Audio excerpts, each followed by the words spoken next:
ላፍቶ ሞል ላይ ነው። ላፍቶ ሞል እንግዲህ ሌጀንደሪ የሆነ የኢንተርቴንመንት ሞል ነው። ብስራተ ገብርኤል ነው የሚገኘው።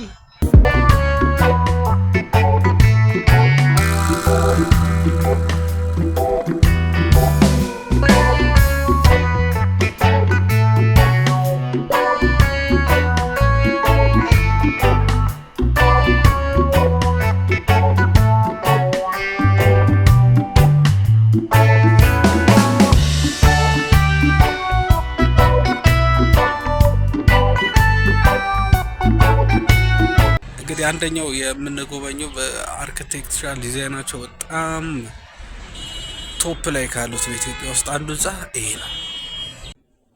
ይሄ አንዱ አርኪቴክቱ እንግዲህ ዘለቀ በላይ አርኪቴክት ነው ይሄን የሰራው። በጣም የሚያምር ዲዛይን ነው የተሰራው፣ ለየት ያለ ነው። ውስጡ እንደምታዩት በጣም ያምራል። እንግዲህ ከመጨረሻው ጀምረን እንደዚህ ስንሄድ በጣም ውስጡ ብዙ ሱቆች አሉ፣ ሞል እንደመሆኑ መጠን ማለት ነው።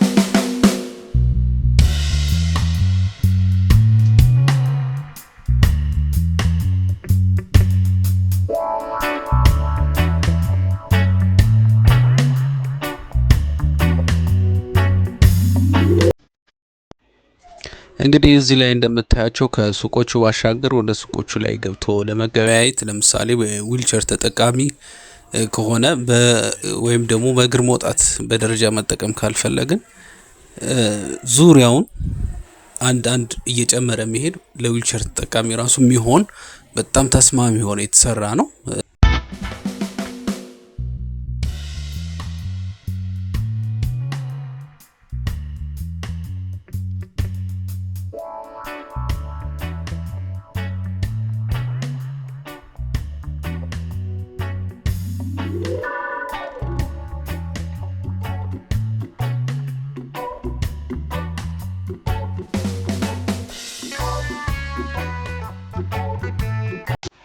በሁለተኛ ደረጃ ደግሞ ሲቀጥል እዚህ ጋር እንደምታዩት ያው ካፌና ሬስቶራንት የራሱ አለው።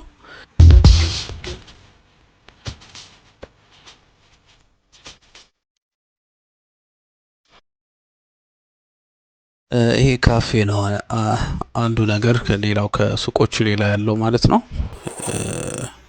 ቦታው እንደምታዩት ደግሞ በጣም ያምራል። ቁጭ ብሎ እንትን ለማለት ይሆናል።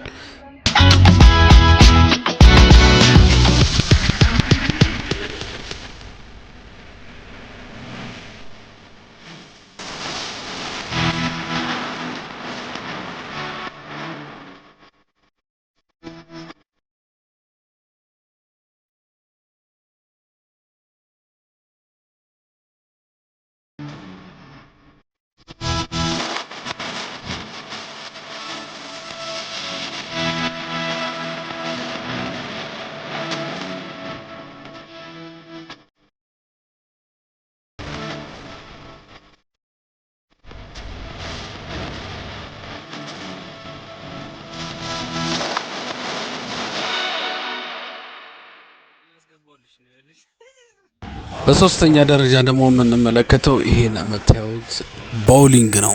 ቦሊንግ መጫወቻ ቦታ አለው።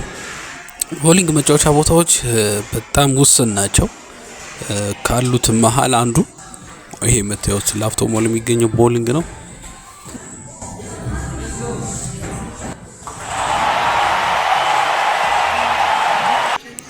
ይሄ የምታዩት ዱባይ ወይ ለንደን አይደለም፣ እጅግ በጣም የሚያስገርም ኢትዮጵያ ውስጥ ያለ ላፍቶ ሞል ውስጥ የሚገኘው የቦሊንግ መጫወቻ ቦታ ነው። በጣም የሚያምር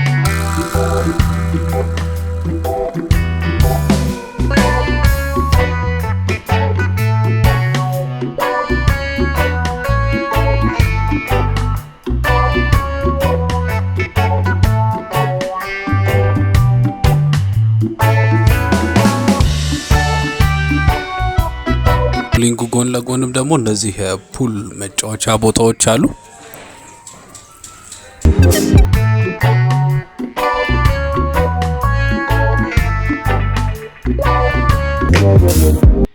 በአራተኛ ደረጃ ደግሞ እዚህ ያየሁት ደረጃውን እየጠበቀ ለብ ያለ የስዊሚንግ ፑል ነው።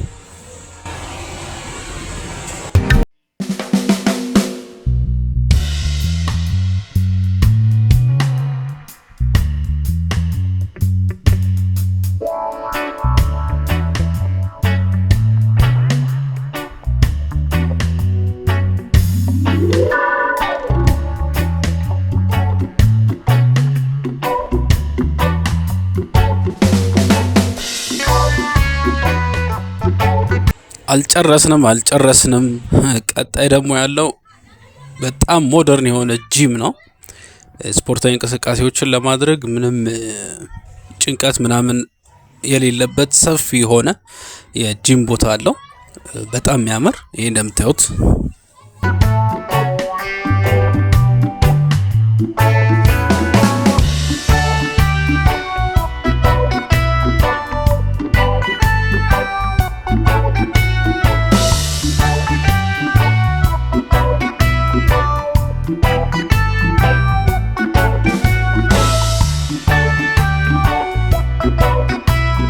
ሌላ ደግሞ ካየናቸው ነገሮች መካከል እንዲህ ስትገቡ ላፍቶ ሞል ውስጥ አርት ጋለሪ አለ። የስዕል ጋለሪዎች አሉ። ይሄንንም እንደዚሁ ማየት ትችላላችሁ። ያው እንግዲህ እዚህ ስትመጡ ደግሞ መኪና ለማቆም እንዳንቸገር ያው የራሱ የሆነ እንደዚህ ግራውንድ መኪና ማቆሚያ አለው። ዛሬ እንግዲህ ካሳየኋችሁ በጣም በአርክቴክቸራል ዲዛይናቸው በጣም ከሚያምሩ ህንጻዎች መካከል አንዱ የሆነውን ይህንን ላፍቶ ሞል ነው። እንግዲህ የነበረኝ ቆይታ ለዛሬ ይህንን ይመስላል። በተመሳሳይ ሌላ ብሎግ ደግሞ እስከምንገናኝ ሌላ ቦታ እስከማስቃኛችሁ ሰብስክራይብ ማድረጋችሁን አትርሱ። 5000 ንግባ። ቻው